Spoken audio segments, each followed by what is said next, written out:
একটু নড়াচড়া দিয়ে বসেন, মানে জায়গায় বসে না থেকে মানে একটু আগে আসেন তো, একটু মেহেরবানি করে আসেন, সকলে আসেন, ভালো লাগবে, আসেন আসেন একটু আগে আসেন, হ্যাঁ মেহেরবানি করে। এই তো। আর যারা পিছনে দাঁড়ায় আছেন, যারা পিছনে দাঁড়ায় আছেন তারাও মেহেরবানি করে একটু চলে আসবেন এদিকে। পিছনে দাঁড়ায় আছেন, আমরা ভিতরে বসে যাই, আসেন একটু মেহেরবানি করে একটু আসেন তো, সকলেই আসেন, হ্যাঁ আসেন আসেন। এইদিকে মনে হয় রাস্তা রাস্তা ছেড়ে দিয়ে আমরা এইদিকে একটু আগে আসি, মানে এই দিক থেকে দেখেন একদম ফাঁকা হয়ে আছে আর কি। পিছনে যারা আছেন তারা একটু মেহরবানি করে একটু আসেন, হ্যাঁ আসেন, বসে যাই আমরা, হ্যাঁ বসে যান আপনারা মেহরবানি করে আসেন। যারা এলোমেলো ঘোরাফেরা করছেন, বাইরে অবস্থান করছেন, আমি তাদেরকেও কোরআন সুন্নাহর পক্ষ থেকে দাওয়াত দিচ্ছি, হ্যাঁ বসে যাই। এবার আর একবার সালাম, আসসালামু আলাইকুম ওয়া রাহমাতুল্লাহ। نحمده ونستعينه ونستغفره ونؤمن به ونتوكل عليه ونعوذ بالله من شرور أنفسنا ومن سيئات أعمالنا من يهد الله فهو المهتد ومن يضلله فلن تجد له وليا مرشدا ونشهد أن لا إله إلا الله وحده لا شريك له لا جد له ولا ند له لا مثل له ولا مثيل له ونشهد أن سيدنا ونبينا وشفيعنا ومولانا محمدا عبده ورسوله فقد قال الله تعالى جل جلاله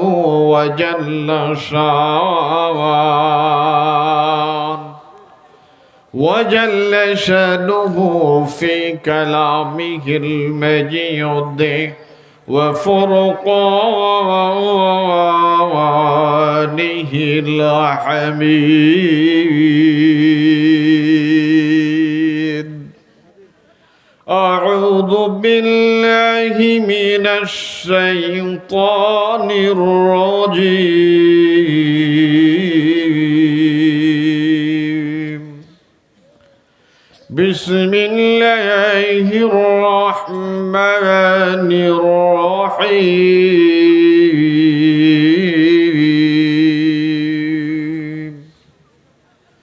إذ يأوى الفتية إلى الكهف فقالوا ربنا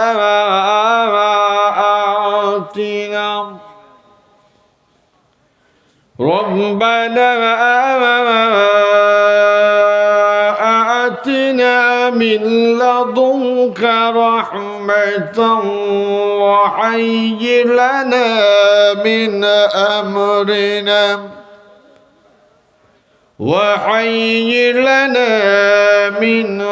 أمرنا رشدا.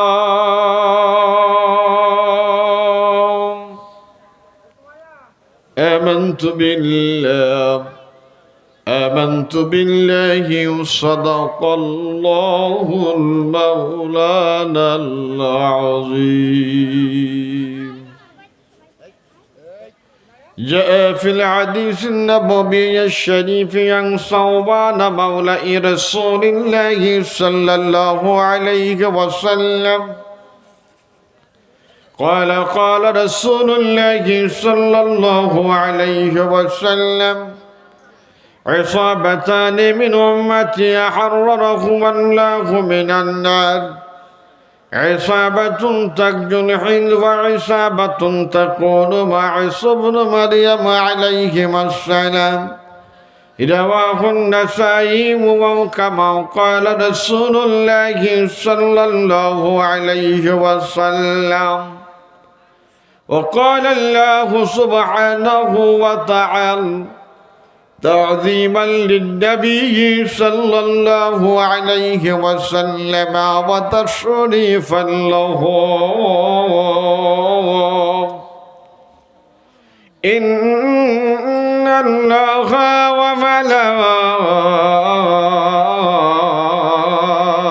وملائكته يصلون على النبي يا أيها الذين آمنوا صلوا عليه وسلموا تسليما درود اللهم আওয়াজ কান্না শোনা আওয়াজ কান্না ولا آل سيدنا محبت جر جر برون اللهم صل على مولانا محمد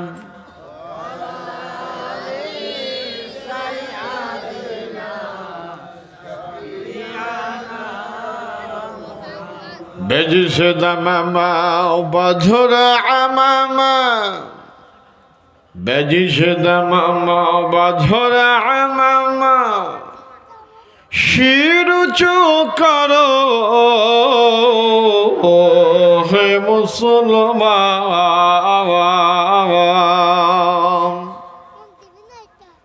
দাওয়াত এসেছে নয়া জামানার ভাঙা কিল্লায় ওরে নিশান আল্লাহুম্মা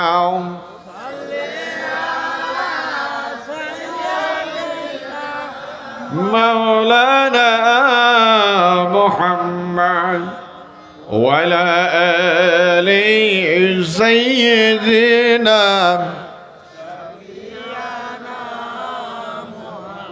ذكر করে লা ইলাহা ইল্লাল্লাহ লা ইলাহা ইল্লাল্লাহ লা ইলাহা لا إله لا إله إلا الله محمد رسول الله اللهم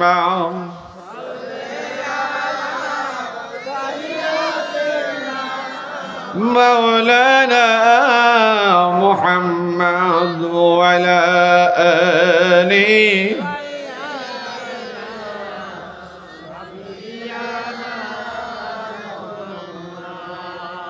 موجّش محترم صدر জলসা আজকের মাহফিলের সম্মানিত সভাপতি জনাব আতাহার হোসেন আতাই মাস্টার সভাপতি অত্র মাদ্রাসা আজকের মাহফিলের চিফ গেস্ট প্রধান অতিথি খ্যাতিসম্পন্ন মুফাসসিরে কোরআন হযরত মাওলানা মুফতি আমির হোসাইন আজাদি সোনারগাঁও নারায়ণগঞ্জ বিশেষ বক্তা হিসাবে বক্তব্য দিয়েছেন মুফতি মাওলানা মোহাম্মদ মহিউদ্দিন ফরদাবাদী ওস্তাদ মাদ্রাসায়ে দারুর রশাদ ও খতিব বাইতুল জান্নাত জামে মসজিদ মিরপুর ঢাকা মাহফিল পরিচালনায় মোহাম্মদ আকবর আলী মণ্ডল সার্বিক তত্ত্বাবধানে মোহাম্মদ মিজানুর রহমান অন্যান্য উলামায়ে কেরাম ফুজালা আজম সামনে উপবিষ্ট মুরব্বিয়ানে কেরাম সমবয়স্ক বন্ধুগণ স্নেহের কচি কাঁচা বৃন্দ যুবক ভাইরা আল্লাহ পাকের দরবারে লাখো কোটি শুকরিয়া যে আল্লাহ তাআলা আমাদেরকে আজকের এই কোরআনের কনফারেন্সে উপস্থিত হওয়ার তৌফিক দান করেছেন। খুশি না বেজার আপনারা সবাই না কেউ কেউ হইছেন? একদম জোরে আওয়াজ করে বলেন না আলহামদুলিল্লাহ। আল্লাহ পাক যদি মেহেরবানি না করেন একজন মানুষ আসতে পারবো না, এটাই হলো স্বাভাবিক কথা। লোক সংখ্যা কম বেশি এটা তেমন ধর্তব্যের বিষয় না, কারণ ফয়সালা হয় কোথার থেকে? আল্লাহর পক্ষ থেকে। আল্লাহ কাকে জান্নাতের বাগানে ঢোকাবেন এটার দায়িত্ব কে নিয়েছেন?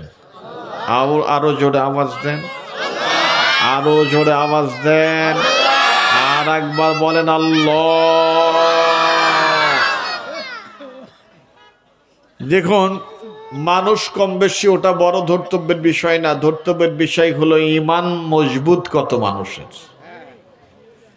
একটা ঘটনা আপনাদের কাছে আমি বলি, হাদিস ভিত্তিক। কোনো একটা যুদ্ধের ময়দানে গেছেন, ওই যুদ্ধের ময়দানে নারীরাও গেছে, তবে নারীরা যুদ্ধ করার জন্য যেতেন না, নারীরা যেতেন যোদ্ধাদেরকে সেবা করার জন্য। তো নারীরা গেছে, নারীরা যুদ্ধের ময়দানে বন্দী হয়েছে। ওই নারীদের মধ্যে একজন মহিষী নারী ছিলেন, তার নাম হলো হযরতে খাওলা রাদিয়াল্লাহু তাআলা আনহা।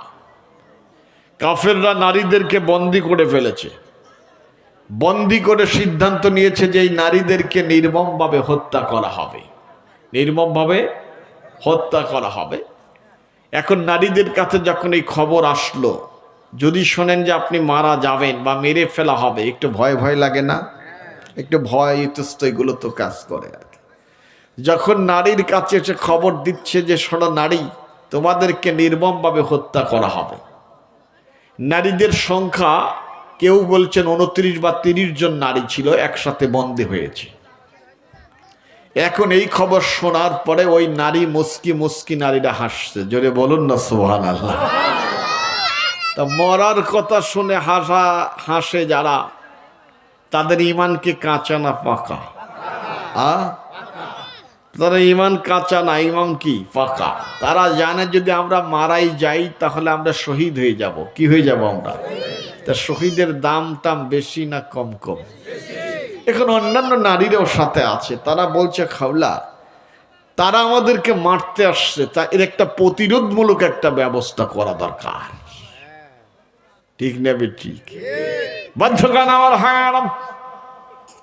হযরতে খাওলা নারীদেরকে দেখে বলে, নারীরা, ও নারীরা, তোমরা ভয় পেও না, তোমরা ভয় পেও না। তোমার আমার পরিচয়, আমরা হলাম মুসলমান। কি পরিচয়? জোরে বলেন, কি পরিচয়? وجاهدوا في الله حق جهاده هو اجتباكم وما جعل عليكم في الدين من حرج ملة أبيكم إبراهيم هو سماكم المسلمين।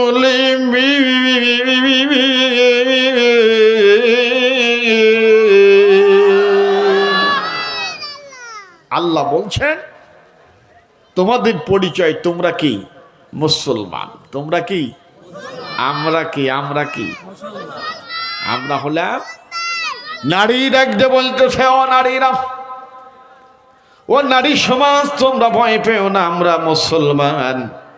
আমরা পৃথিবীর কোনো মানুষকে আমরা ভয় করি না, কোনো মানুষের কাছে আমরা মাথা নত করি না। আমরা ভয় করব কার? মুসলমান ভয় করবে কার? وَلِمَنْ خَافَ مَقَامَ رَبِّهِ جَنَّتَانِ।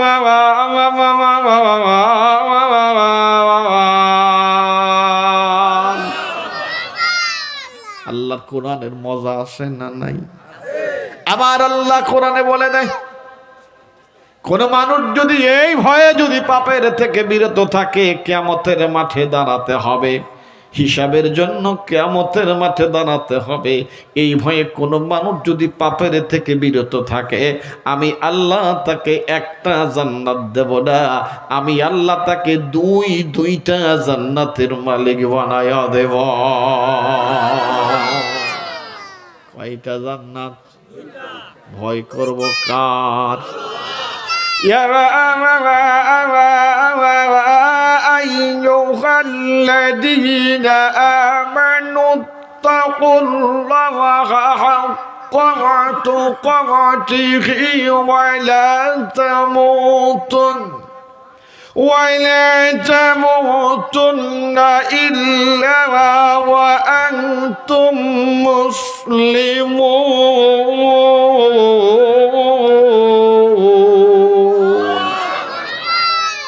আল্লাহ বলছেন বান্দা ভয় যদি করতে হয় ইমানদার ভয় করার মতো আল্লাহরে ভয় কর সুবহানাল্লাহ।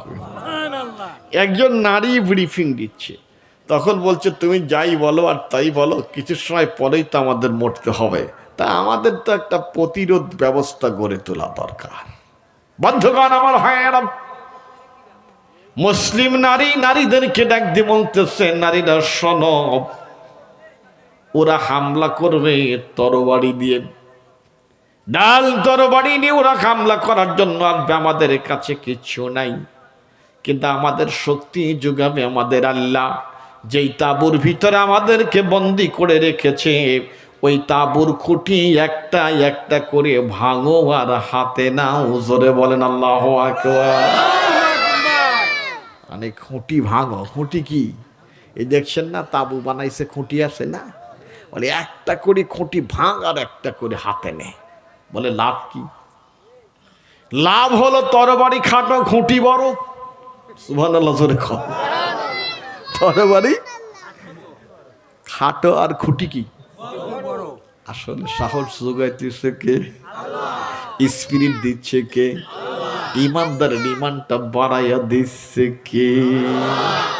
ইন্নামাল মুমিনুনা আল্লাযীনা ইযা যুকিরাল্লাহু ওয়াজিলাত কুলুবুহুম وإذا تليت عليهم آياته زادتهم إيمانا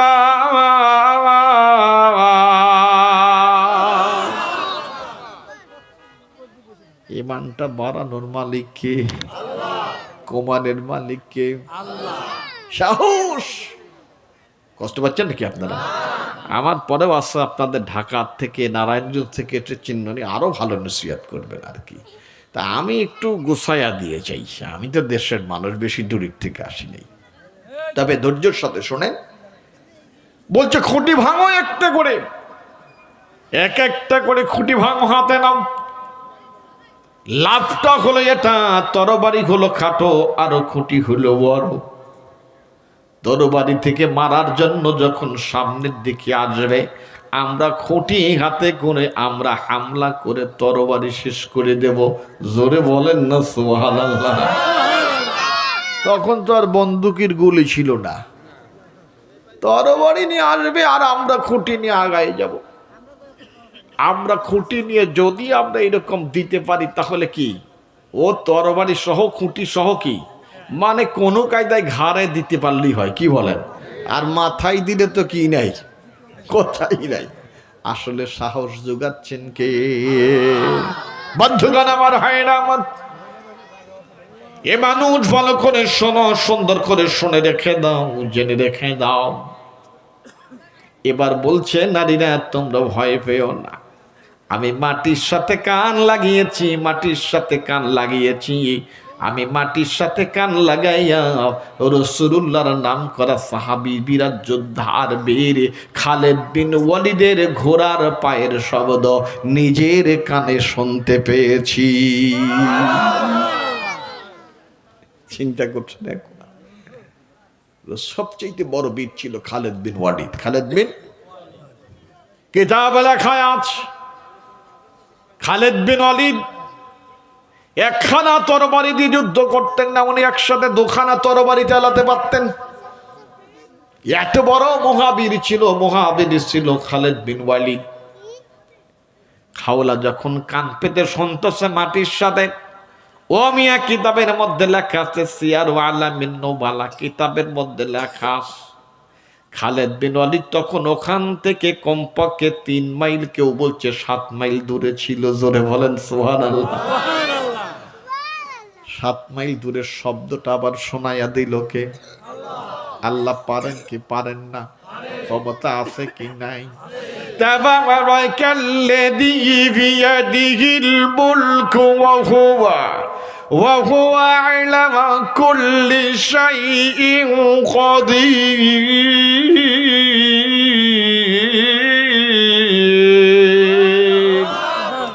আল্লাহ বলছেন সমস্ত মুলকিয়াতের মালিক আল্লাহ।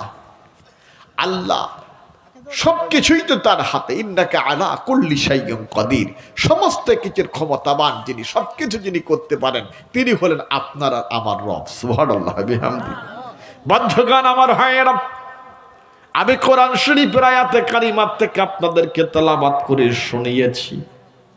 এমন একটা জামানার ঘটনা আল্লাহ পাক তার রাসূলকে শোনাচ্ছি। ওই জামানায় একজন কাফের রাজা ছিল, একজন জালেম রাজা ছিল, একজন স্বৈরাচার রাজা ছিল। ওই রাজার রাষ্ট্র ধর্ম ছিল মানুষের কাছে, পুতুলের কাছে মাথা নত করা। জোরে কন্যা নাউযুবিল্লাহ। কার কাছে মাথা নত? আমরা নত করব কার কাছে? আরো জোরে বলেন।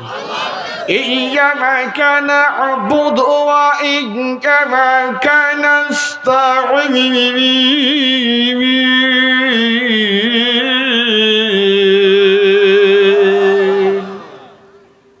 আমরা পড়ি কি পড়ি না?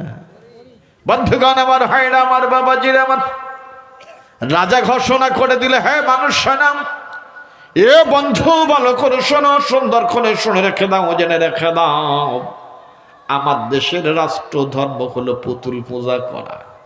আমার আইন যারা মানবে তাদের কিছু করা হবে না, কিন্তু আমার আইন যারা মানবে না তাদেরকে নির্মমভাবে হত্যা করা হবে, নির্মমভাবে হত্যা করা হবে। গোয়েন্দা লেগে গেল, বিভিন্ন গোয়েন্দা সংস্থা কাজ করা শুরু করলো। দেখো তো আমার আইন কারা মানে আর আমার আইন কারা মানে না। খুঁজে খুঁজে ঘুরে ঘুরে দেখা গেল এলাকার সমস্ত মানুষগুলো রাজার আইন মানে, রাজার কাছে মাথা নত করে, পুতুলের কাছে মাথা নত করে। কিন্তু খুঁজে খুঁজে 7 জন মানুষ যুবককে পাওয়া গেল যারা রাজার কাছে মাথা নত করে না। কয়জন? কেউ 8 জনও বলছে। কয়জন? জোরে বলেন। গোটা দেশ হলো একদিক, গোটা দেশ হলো, আর 7 জন হলো একদিক। কয় ধরে নিয়ে আসো, ধরে আনা হলো। 7 জন যুবককে ধরে আনা হলো। আল্লাহর কোরআন তাফসীর থেকে বলছি, 7 জন যুবককে যখন সামনে যখন ধরে নিয়ে আসা হলো, রাজা জিজ্ঞেস করছে তোমাদের পরিচয় কি? জোরে বলেন না সুবহানাল্লাহ। এ কি তোদের পরিচয়? বল, তোদের পরিচয়টা কি একটু ভালো করে বল, তোদের পরিচয়টা জানতে চাই। তোদের পরিচয়টি একটু ভালো করে বল, পরিচয়টি একটু শুনতে চাই, ভালো করে বল। একজন আর একজনের দিকে তাকাই, জোরে কন্না আল্লাহু আকবার। চিন্তা করছে কি পরিচয় দেব, কিছু বুঝে উঠতে পারতেছি না, পরিচয়টা দেওয়ার দরকার। বন্ধুগণ আমার ভাইরা আমার, আল্লাহ কোরআন শরীফের ভিতরে তাদের পরিচয়ের কথা বলতেছেন। ইন্নাহুম ফিতিয়াতুম আমানু বিরাব্বিহিম ওয়া জিদনাহুম হুদান। জোরে বলেন আল্লাহু আকবার। আল্লাহ রাব্বুল আলামিন ডাক দিয়ে বলেন, ওই যুবকদের কাছে যখন পরিচয় চাওয়া হলো, ওই যুবকেরা জবাব দিচ্ছে বজ্র কণ্ঠে, ভয়ভীতিহীন ভাবে যুবকরা জবাব দিচ্ছে, আমাদের পরিচয়, আমাদের পরিচয়, আমরা হলাম ঈমানদার। আল্লাহ বলেন তখন যারা বলল আমরা ঈমানদার, ঈমানদার বলে যখন তারা স্বীকৃতি দিল, এই কথা যখন বলল আমরা ঈমানদার, এই কথা বলার কারণে আমি আল্লাহ তাদের ঈমানের সাথে আরো ঈমান আমি যোগ করে দিলাম। তাহলে তারা ছিল কয়জন? আরো জোরে বলেন কয়জন? তাফসিরে লিখেছে তারা 7 জন, তাদের বাড়ি ছিল জর্ডান। অন্য কথাও আছে, তারা বলছে যে আমরা 7 জন যুবক, 7 জন যুবককে জিজ্ঞেস করা হলো পরিচয় কি, তারা বলল আমাদের পরিচয় আমরা ইমানদার। আমরা কি ইমানদার, তার খাঁটি না ভেজালি ইমানদার। হ্যাঁ আপনারা আমরা তো মোটামুটি আমরাও দাবি করি যে আমরা ইমানদার, এক ওয়াক্ত নামাজও পড়ি না। কথা বোঝেন না কাহিনীটা, নামাজ কালাম পড়ি টড়ি না, নামাজ ছাড়াই ইমানদার। আমরা কি নামাজ ছাড়া? قال النبي صلى الله عليه وسلم يأتي على الناس زمان لا يبقى من الإسلام إلا اسمه ولا يبقى من القرآن إلا رسمه। রসুল বলছেন এমন একটা জামান আসবে রে, ইসলাম থাকবে নামমাত্র কিন্তু কাজের বেলায় পাওয়া যাবে না। মুয়াজ্জিন আজান দেয় কি দেয় না? জোরে কন, দেয় কি দেয় না? নামাজে কি বলে? হাইয়া আলাল ফালাহ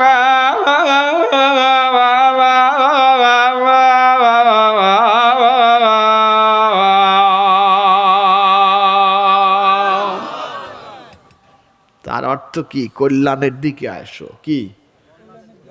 আর আপনি বিড়ি টানতে টানতে মসজিদের সামনে দিকে চলে যান। কথা বলেন ঠিক না? ঠিক বলছি। সেও মরে গেলে কায় জানাজা জানি ভালো হয়, জানাজা যিনি ভালো হয়, বড় হুজুরের নিয়ে যাতে গুনাহ 14 গোষ্ঠীর মাপ হয়ে যায়। এতই কি সস্তা? এতই কি সস্তা? পাক্কা ইমানদার হওয়ার দরকার আছে না নাই?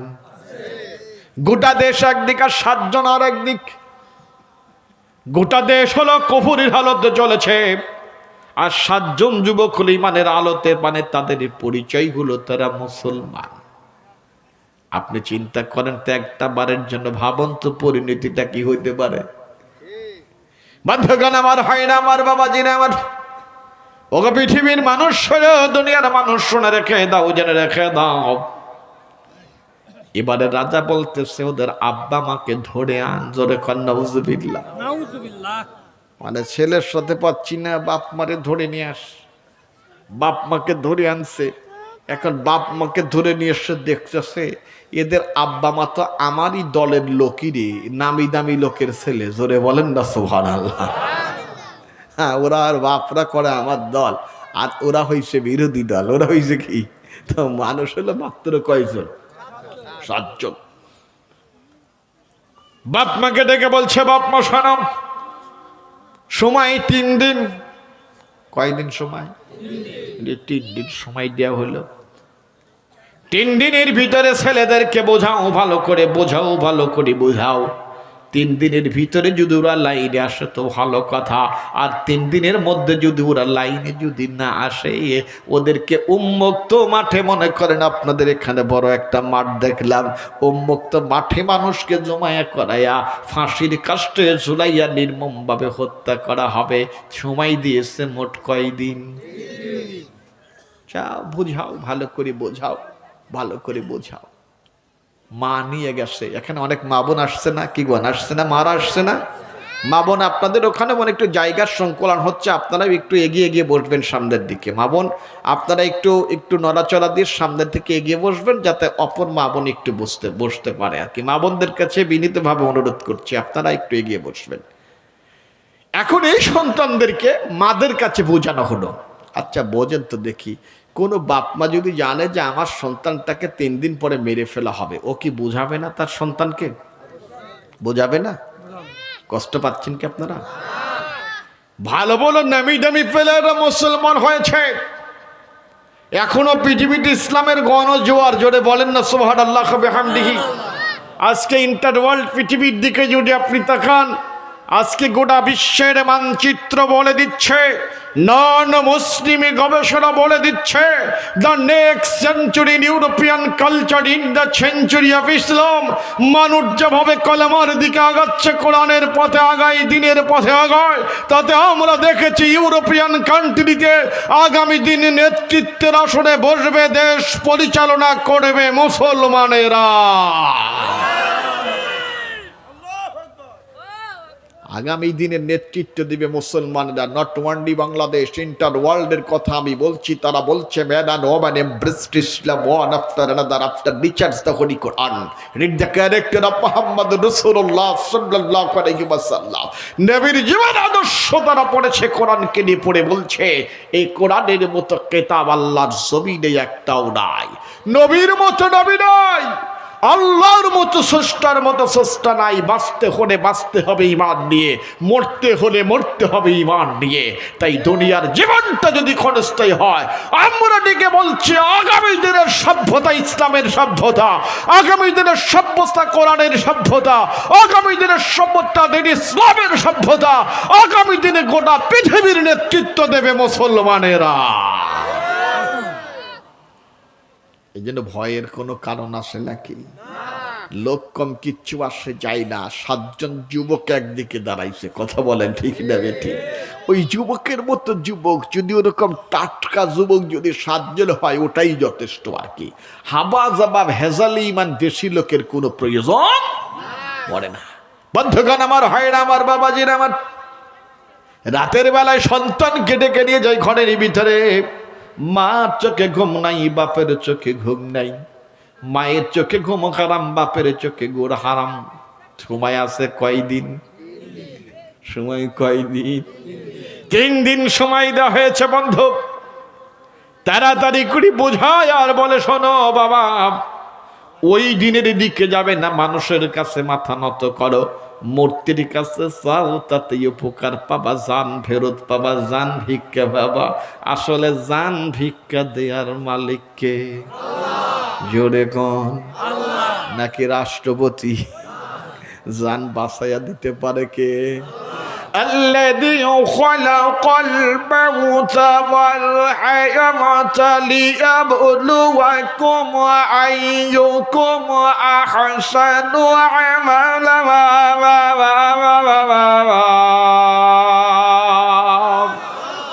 وهو العزيز الغفور।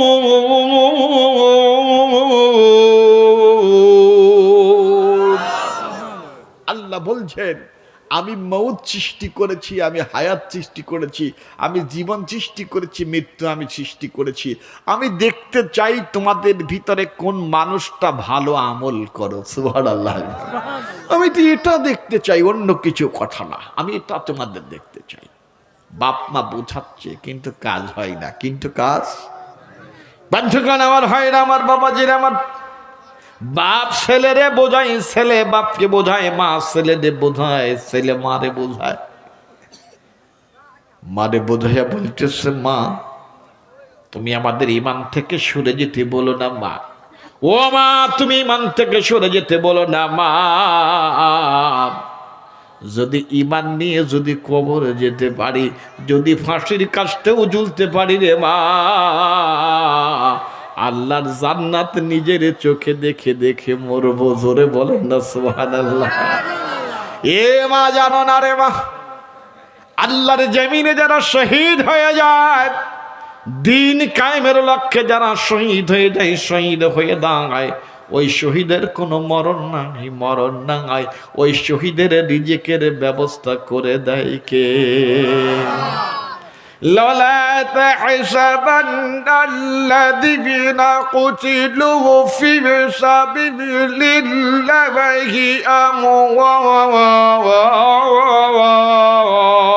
أموات بل أحياء عند ربهم يرزقون।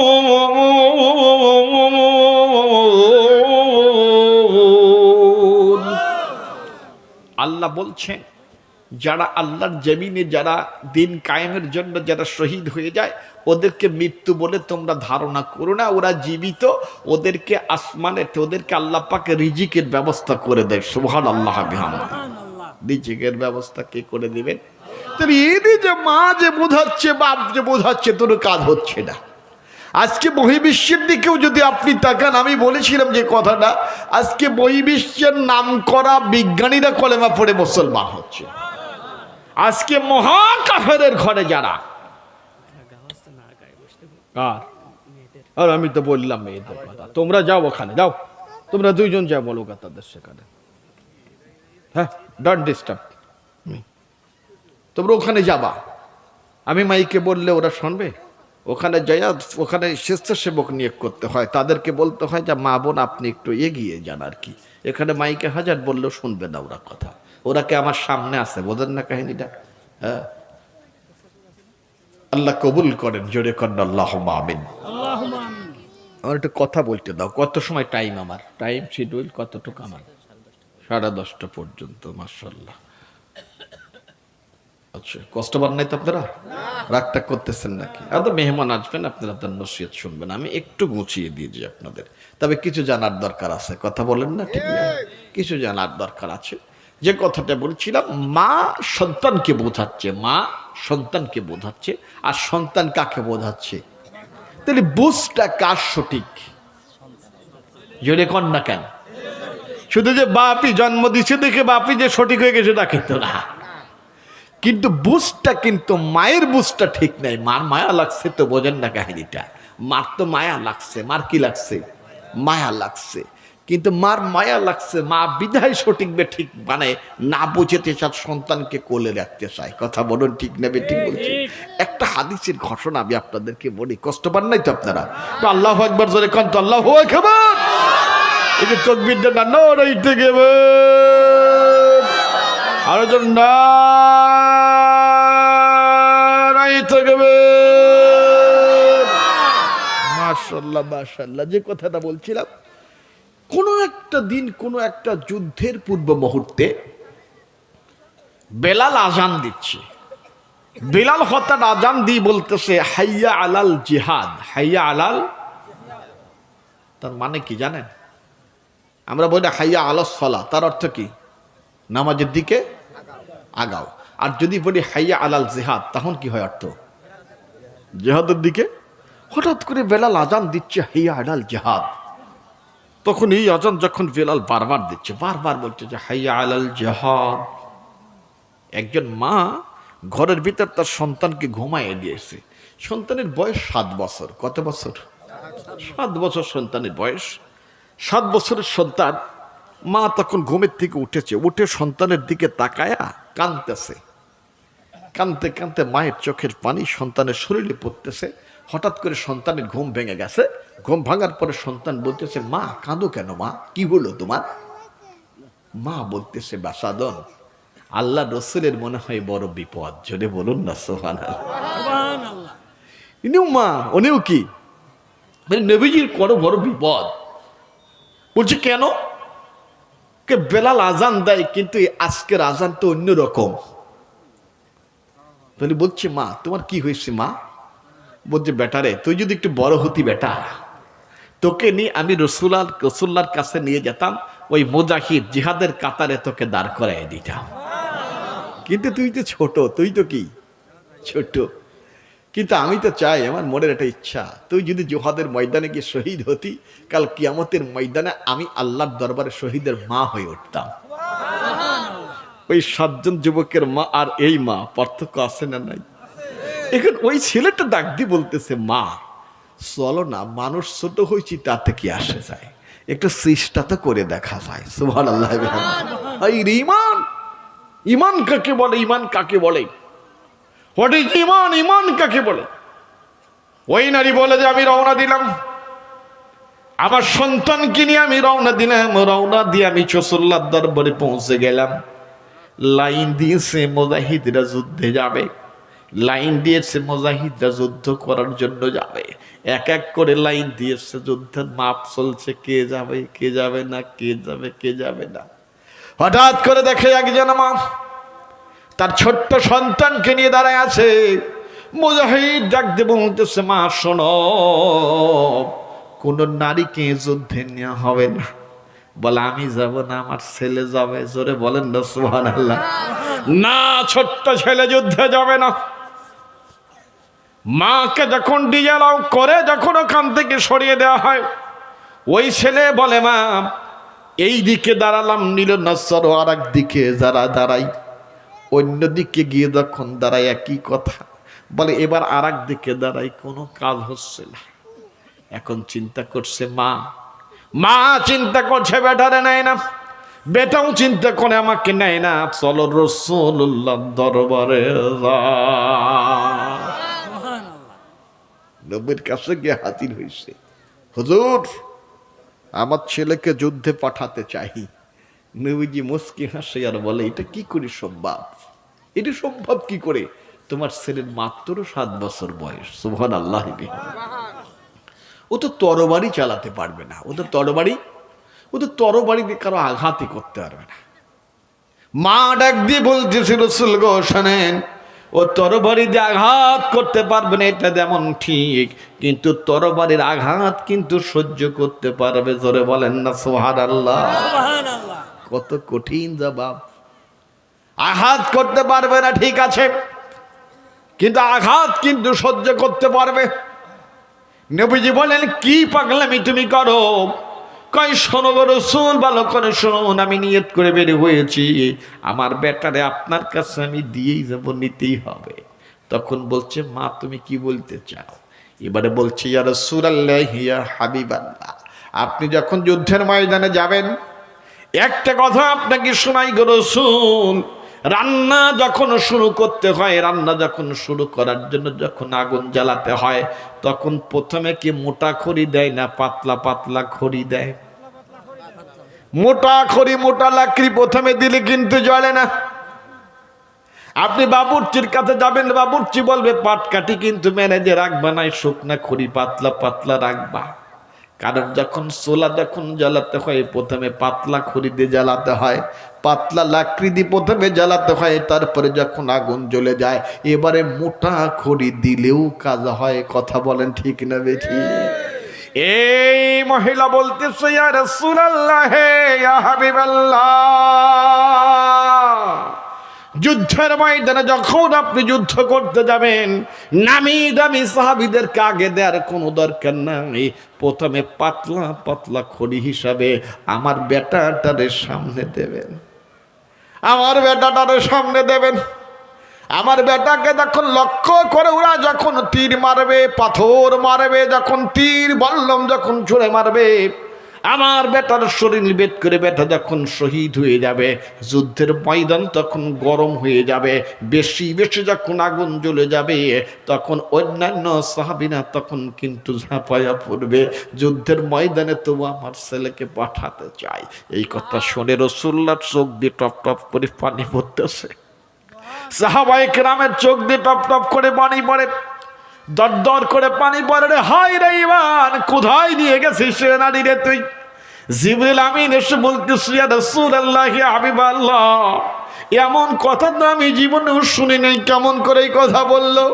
আল্লাহ ডাক দিয়ে আমাকে শোনাইয়া দিল, রাসূলকে জানাইয়া দাও, ছোট্ট মানুষ যদিও বা যুদ্ধে যাবে না, কিন্তু এই ছোট্ট বাচ্চাকে মুজাহিদের খাতায় নাম লেখায়া দাও। প্রকৃত ঈমান কাকে বলে? কথা বলেন ঠিক না বেঠি? 7 জন যুবককে মা বোঝাতেছে, বাপ বোঝাচ্ছে, বেটা শোন, ইসলামটাকে ছেড়ে দে, কোনো টেনশন করতে হবে না, দিনটাকে ছেড়ে দেন, রাজার কালতে থাকতে পারবি, কোনো বিপদ কিন্তু তোর হবে না। কিন্তু দিন যদি না ছেড়ে দিস, তোরা একমাত্র ওয়ানলি ওয়ান সন, একমাত্র পুত্র, তোদেরকে খারাই আমরা বাঁচব কি করে? এবার ডাক দি বলতেছে, মা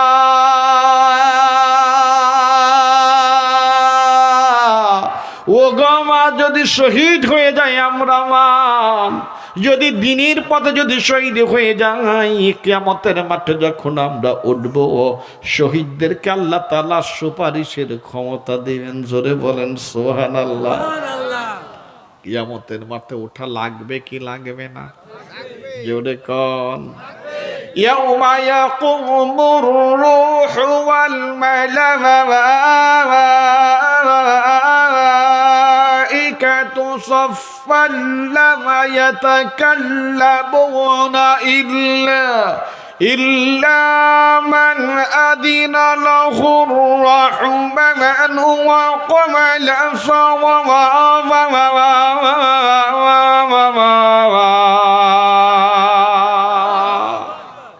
يوم لا تملك نفس لنفسها شيئا والأمر يومئذ لله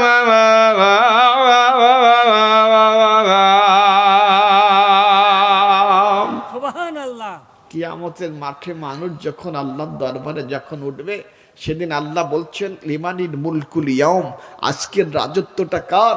আল্লাহ তখন নিজেই বলবেন আজকের রাজত্বটা আমি আল্লাহ। যদি বলুন আল্লাহু আকবার। আল্লাহু আকবার। এবারে শহীদরা উঠবে, সুবহানাল্লাহি বিহামদিহি। শহীদরা যখন উঠে পড়বে ওখানে, শহীদরা যখন উঠবে, উঠার পরে আল্লাহ পাক বলবেন যে জান্নাতে তো যেতে হবে, অমুক জান্নাতে যাবে, হিসাব হবে, ইত্যাদি হবে, ইত্যাদি হবে। শহীদরা কি করছে? সোজা জান্নাতে যাচ্ছে, সুবহানাল্লাহ বিহামদিহি। ফেরেশতা ডাক দিয়ে বলতেছে এইদিকে আসো, এদিকে আসো।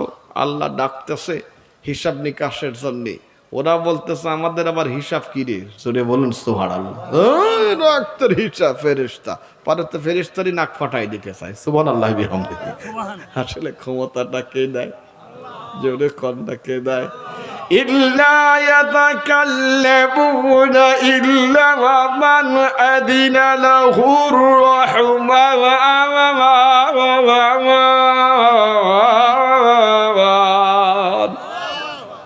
আল্লাহ বলছেন কিয়ামতের মাঠে কে কথা বলতে পারবে না। তামাহা দয়াময় আল্লাহ যাকে কথা বলার অনুমতি দিবেন তিনি তো বলতে পারবেন। হাদিস শরীফের ব্যাখ্যার মধ্যে লেখা আছে ইশফাউ ইয়াউমুল কিয়ামাতি সালাসা, কিয়ামতের ময়দানে তিন শ্রেণীর মানুষ আল্লাহর দরবারে সুপারিশ করবেন। নাম্বার 1 হলো আল আম্বিয়া, সুম্মাল উলামা, সুম্মা শুহাদা। কিয়ামতের দিন তিন শ্রেণীর মানুষ সুপারিশ করবে। 1 নাম্বার হলো নবী আর রাসূলেরা, সুবহানাল্লাহি বিহামদিহি।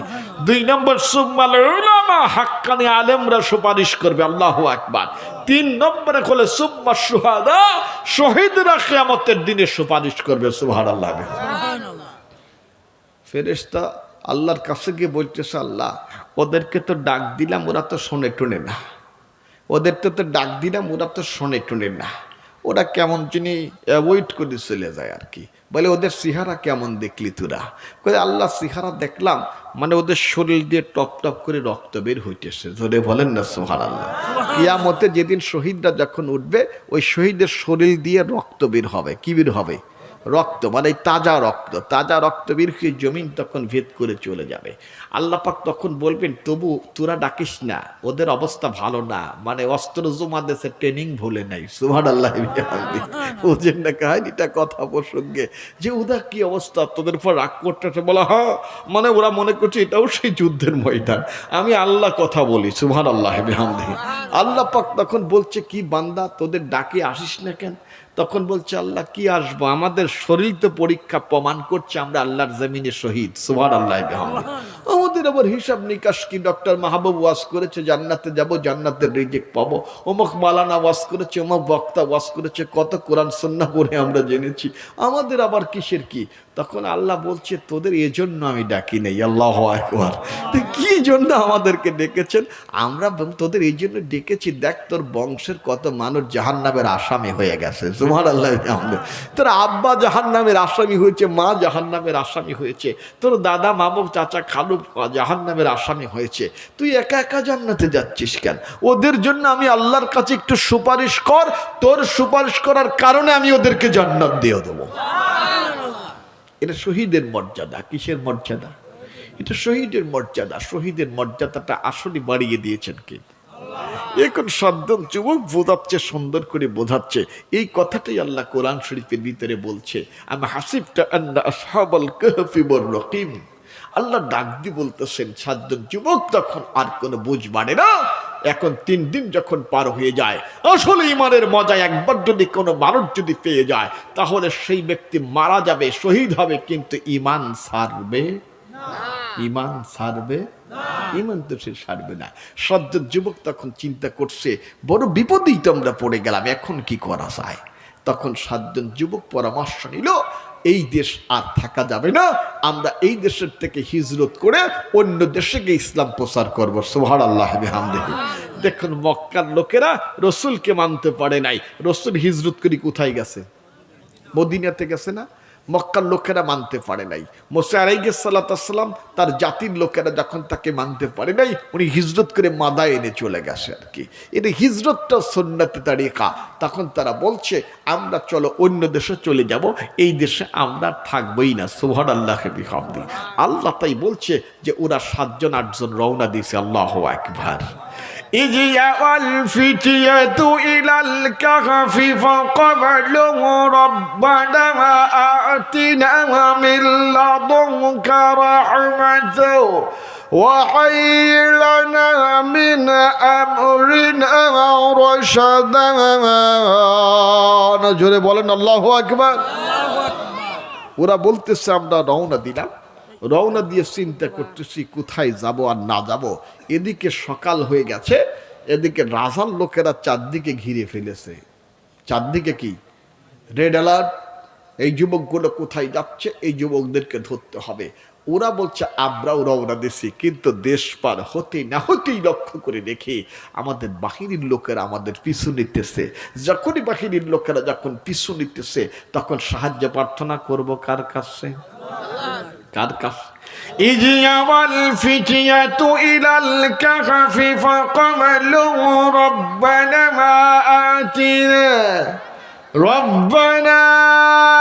آتنا من لدنك رحمة وهيئ لنا من أمرنا رشدا ওদের ভিতরকার একজন বলতেছে দোস্ত এইখানে বড় একটা গুহা আছে, গর্ত আছে, চলো আমরা এর ভিতরে ঢুকে পড়ি। এর ভিতরে কি? আল্লাহ বলছেন ইজাওয়াল ফিটিয়াতু ইলাল কাহফ, যুবকেরা যখন গুহায় আশ্রয় নিল অতঃপর তারা দোয়া করলো, হে আমাদের রব, আমাদেরকে আপনার পক্ষ থেকে রহমত দান করেন। জোরে কোন সুবহানাল্লাহ। আমাদের জন্য আমাদের কর্মকাণ্ড যা আমরা করছি এটাকে আমাদের জন্য সরল আর সঠিক করে দিন। সুবহানাল্লাহ। কার কাছে চাইতেছে? আল্লাহ। খাওয়াচ্ছে কার কাছে? এলোমেলো চাইলে হবে না ভাই। নামাজে পড়েন ইয়্যাকা নাবুদু ওয়া ইয়্যাকা নাস্তাইন, আল্লাহ তোমার ইবাদত করি, তোমার কাছে সাহায্য চাই। নামাজে পড়ি না আমরা, কিন্তু নামাজের থেকে বের হয়ে সেই বান্দার কাছে চাওয়া শুরু করেন। আসলে চাইতে হবে কার কাছে? ওমর ইবনুল খাত্তাব রাদিয়াল্লাহু তাআলা আনহু বলেন, আমার জামানাতে আমি গেলাম একটা গরিব মানুষের কাছে। গরিব মানুষ, একদম গরিব, মোস্ট গরিব মানুষ। যায় দেখি গরিব মানুষ ছাগল চড়াচ্ছে, মানে ছোট, বেশি বড় বয়স যে অনেকটাও না, রাখাল ছেলে, ছাগল চড়ায়, দুম্বা চড়ায়।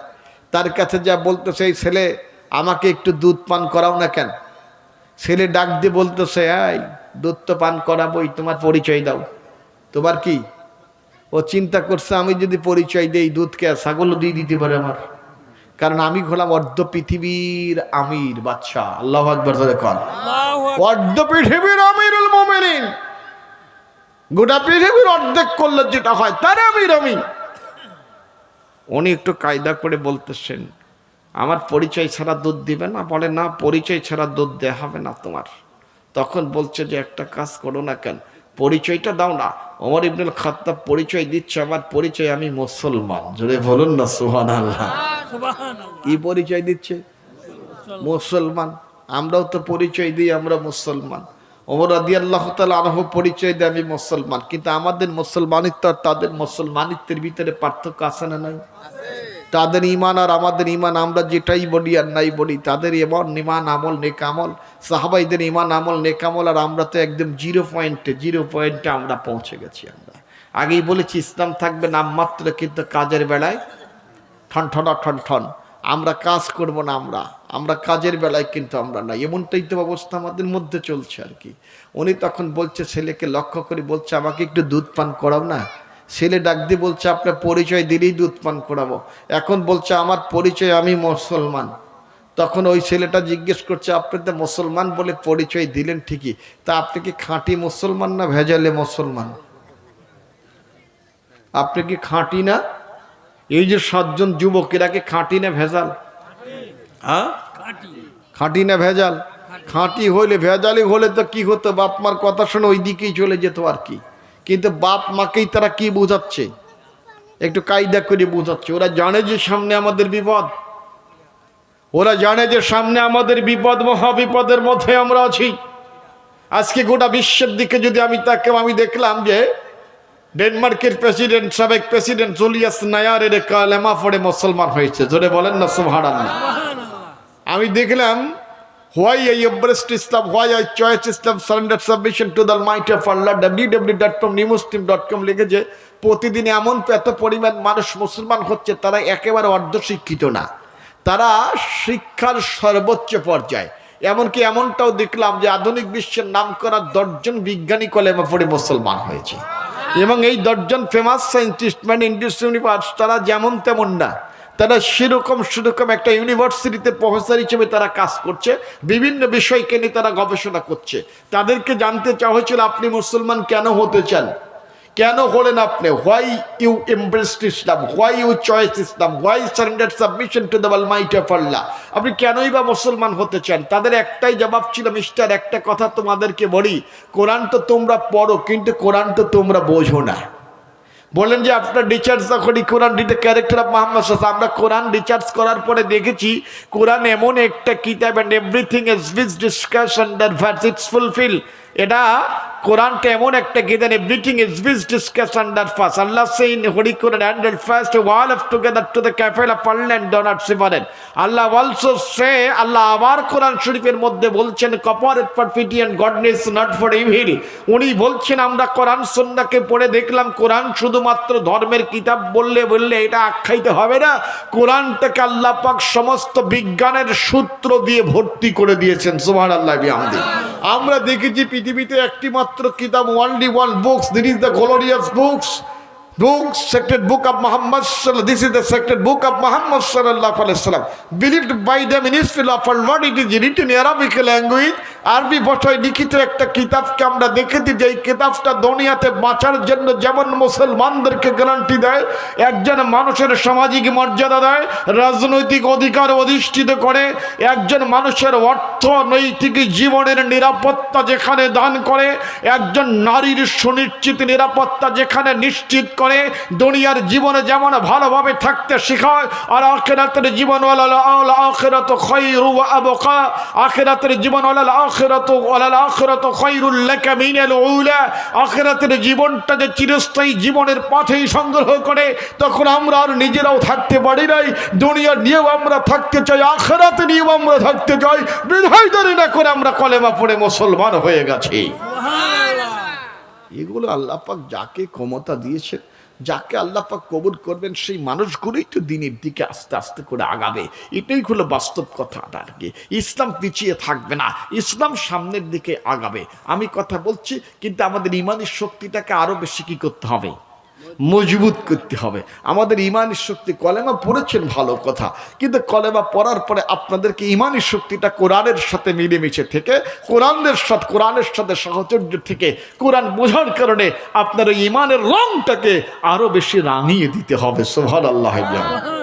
তবেই কিন্তু আপনি দেখবেন যে আপনার ইমানটা মজবুত হয়েছে। সিলেটে ডাকতে বলছেন যে আপনার পরিচয় দিলেন মুসলমান বলে, কিন্তু আপনাকে একটা কথা আমি জিজ্ঞেস করি তো, আপনি কি খাঁটি মুসলমান নাকি আপনি ভেজালি মুসলমান? খাঁটি যদি হন তো ভালোই, তাহলে তো ভালোই কথা, দুধকে ছাগলও পেয়ে যাবেন। আর ভেজালে হলে বুঝছেন তো কি কথাটা। এখন আমিরুল মোমিন উনি তার মিথ্যা কথা বলতে পারেন না। এবারে একটু টেনশনেই পড়ে গেলেন, এবারে একটু কি টেনশনেই পড়ে গেলেন যে আল্লাহ আমি কি খাঁটি না ভেজাল। একটা বুঝেন না, আপনি কি খাঁটি না আপনি কি ভেজাল, এটা জানেন কে? আল্লাহ জানেন তো। এখন আমি কি করি, বড় চিন্তায় পড়ে গেল। কিন্তু চিন্তায় পড়ে হঠাৎ করে তিনি একটা কথা তখন বলেছিলেন যে শোনো, আল্লাহর রসুল মেরাজে গেছিলেন। কোথায় গেছিলেন? আমার আগের বক্তা একটু মেরাজের একটু কথা বলছিলেন আর কি। রসুল সাল্লাল্লাহু আলাইহি ওয়াসাল্লাম বলছেন যে আমি মেরাজে গেছি, আমি মেরাজে যাই, আমি জাহান্নাম আর জান্নাত দেখতেছি। সুবহানাল্লাহ বিহামদি। তো একটা জান্নাতের দিকে আমি খুব তাকালাম, একটা জান্নাতকে খুব সুন্দর করে সুসজ্জিত করা। তো জান্নাতটা দেখলাম, দেখার পর ওই জান্নাতের প্রহরীকে আমি জিজ্ঞেস করলাম, হে প্রহরী, এই জান্নাতটা কার? কার জন্য এই জান্নাতটাকে আল্লাহ পাক তৈরি করেছেন? এটাকে কে তৈরি করেছেন? এর অধিকারী কে হবে? তখন আমাকে বলা হলো, হুজুর এই জান্নাতের অধিকারী হবে পৃথিবীর একজন মানুষ, তার নাম ওমর ইবনুল খাত্তাব রাদিয়াল্লাহু তাআলা আনহু। হুজুরে বলেন সুবহানাল্লাহ। রাসূল যখন মেরাজ করে যখন বাড়িতে আসলেন, আসার পরে তখন সাহাবীরা ঘিরে ধরেছে, হুজুর কি কি দেখলেন আর বলেন। নবীজি ওমর ইবনুল খাত্তাবকে ডাক দিয়ে এসে বলছেন, ওমর একটা কথা তোমাকে শোনাই। বলে কি কথা? ওমর জানো কি? বলে কি কথা হুজুর? ওমর জানো তোমার জান্নাত আমি নিজের চোখে দেখে এসেছি। এত সুন্দর করে তোমার জান্নাতটা সাজানো আমি দেখে নিজে অ্যাস্টনিশড হয়ে গেছি আর কি। আর জানো ওমর, আমি ওই জান্নাতে ঢুকতে চাচ্ছিলাম, আমি ওই জান্নাতে। তাই ইয়া রাসূলুল্লাহ আপনি ঢুকলেন না কেন? কয় আমি এই জন্য ঢুকলাম না জান্নাতের ভিতরে, তুমি আবার যদি আসলে রাগটাগ করো, জোরে কন্যা নজুবিল্লাহ, এই জন্য চিন্তা করলাম তুমি তো আবার রাগী সাহাবী। ওমর ছিল কি রাগী, এই জন্য আমি আবার ঢুকলাম না। তুমি যদি আবার জিজ্ঞেস করে আমার জান্নাতে আপনি ঢুকলেন কেন, আমার জান্নাতে আপনি ঢুকলেন কেন, রাসূল একটু মজা করতেন, আমার জান্নাতে আপনি ঢুকলেন কেন, আমার জান্নাতে আপনি ঢুকলেন কেন, ওটা আমার জন্য আল্লাহ পাক তৈরি করেছেন। এই কথাটা যখন বললেন ওমর রাদিয়াল্লাহু তাআলা চোখ দিয়ে পানি বের হচ্ছে, চোখ দিয়ে পানি বের, উনি বলছেন যে ইয়া রাসূলুল্লাহ আমি তো জাহান্নামী মানুষ ছিলাম, আপনাকে হত্যার জন্য রওনা দিয়েছিলাম। জোরে কন্না আল্লাহু আকবার। আমি তো জাহান্নামের বড় আসামি ছিলাম, আমি আপনাকে হত্যা করার জন্য রওনা দিয়েছিলাম। আমি দারুন নাদওয়াতে সিদ্ধান্ত নেওয়া হয়েছিল আপনাকে হত্যা করার জন্য, কোনো মানুষ দাঁড়িয়ে সাহস পাচ্ছিল না, কিন্তু আমি দাঁড়িয়েছিলাম, আমি তো দাঁড়িয়েছিলাম। কাবাতে সিদ্ধান্ত নেওয়া হয়েছে, দারুন নাদওয়াতে সিদ্ধান্ত নিয়েছিল, আবু জাহালের নেতৃত্বে সিদ্ধান্ত হয়েছিল যে রসুলকে নিয়ে তো আর আমরা পারি না, কি করা যায়। তখন ওমর রাদিয়াল্লাহু তাআলা আনহু বলেছিলেন তাকে হত্যাই করা হবে। তাকে কি করা হবে? হত্যা করলেই ভালো হয়। বলে হত্যা তো করবা, দায়িত্বটা কে নেবে? ভয় তো সবারই আছে, বোঝেন না কাহিনীটা, দায়িত্বটা কে নেবে? ওমর রাদিয়াল্লাহু তাআলা আনহু বলছেন আমি সাহসী মানুষ আছি, তোমাদের ঘরের দরজা এখানে আটকে রেখে গেলাম, আমি মাথা নিয়ে হাজির হব। জোরে বলুন না নাউজুবিল্লাহ। কিন্তু উনি কি মাথা নিয়ে হাজির হতে পেরেছে না মাথা দিয়ে আসছে? মাথা আনতে গেছিল, কিন্তু মাথা কি মাথা দিয়ে আসছে। এটাই তো হলো আল্লাহর খেলা, এটাই তো আল্লাহর খেলা। কিন্তু সিদ্ধান্ত হয়েছে দারুন নাদওয়াতে বৈঠকে, এই সিদ্ধান্তটা জানিয়ে দিয়েছেন নবীকে কে? আরো জোরে বলেন। وَإِذْ يَمْكُرُ بِكَ الَّذِينَ كَفَرُوا لِيُثْبِتُكَ أَوْ يَقْتُلُكَ أَوْ يُخْرِجُكَ وَيَمْكُرُونَ وَيَمْكُرُ اللَّهُ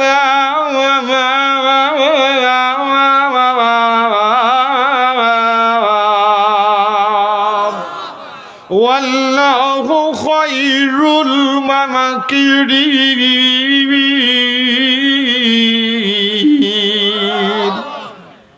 ওরা সিদ্ধান্ত করে দারুন নাদওয়াতে, আর এই সিদ্ধান্তটা আল্লাহ জিবরাইলের মাধ্যমে রসুলকে জানিয়ে দেয়। সুবহানাল্লাহ বিহামদিহি।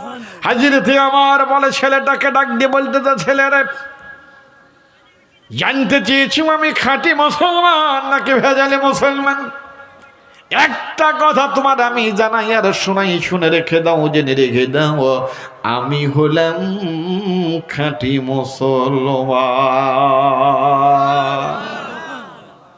আমি হলাম খাঁটি মুসলমান। এইবারে দাও, এইবারে দাও আমার, আমি তো খাঁটি মুসলমান, আমার তো ইমানের ভিতরে কোনো ভেজাল নেই। রসুল বলছেন আমার পরে কোনো নবী আসবে না, আমার পরে কোনো রসুল আসবে না। আল্লাহ পাক যদি আমার পরে কাউকে নবী করে পাঠাতেন, হযরত ওমরকে নবী করে পাঠাতেন। মানে নবী হবার সমস্ত কোয়ালিটি যোগ্যতা তার মধ্যে ছিল আর কি। বন্ধুগণ আমার, ভাইয়ের আমার, বাবাজির আমার, মাসফারা লক্ষণ দেওয়ার মানুষগুলি ভালো করে সরো, সুন্দর করে সরে রেখে দাও। হাজরতে ওমর ইবনুল খাত্তাব রাদিয়াল্লাহু তাআলা আনহু তখন ডেকে ডেকে বলছি যে আমি হলাম খাঁটি মুসলমান, আমি হলাম পাক্কা মুসলমান, কোন ইমানে ভেজাল নাই। ওই ছেলেটা ডাক দিয়ে বলতেছেন ইসলাম তো মুখে বললে হবে না, ইসলাম তো মুখে বললে হবে না, আমি তো তাকায়া লক্ষ্য করে দেখতেছি আপনার ইমানের ভিতরে ভেজাল আছে, ভেজাল আছে, ভেজাল আছে। এবার চিন্তা করে কি জানি কি ভেজাল আছে। রসুল বলে ভেজাল নাই, আর লোকটা বলে ভেজাল আছে, কোনো তো কিছুই বুঝতে পারতেছি না। বন্ধুরে আমার, ভাইরা আমার, বাবাজিরে আমার, এবার হযরত ওমর নত হয়ে বলতেছে ছেলে রে আমার ইমানে যে ভেজাল আছে তার প্রমাণ কি বলে দাও। ছেলেটা ডাক দিয়ে বলতেছে শোনো শোনো শোনো, তোমার ইমানে যে ভেজাল আছে তার প্রমাণ হলো আমি কোরআন সুন্নাহ থেকে জেনেছি যেই ব্যক্তি খাঁটি মুসলমান হয়, খাঁটি মুসলমান হয় ওই ব্যক্তি মানুষের কাছে কাছে চায় না, মানুষের কাছে চায় না, ওই ব্যক্তি চাবে হলো কার কাছে? মানে খাঁটি মুসলমান যারা তার কাছে চায় না। কার কাছে চাবে? إذ يوى الفتية إلى الكهف فقالوا ربنا آتنا من لدنك رحمة وهيئ لنا من أمرنا رشدا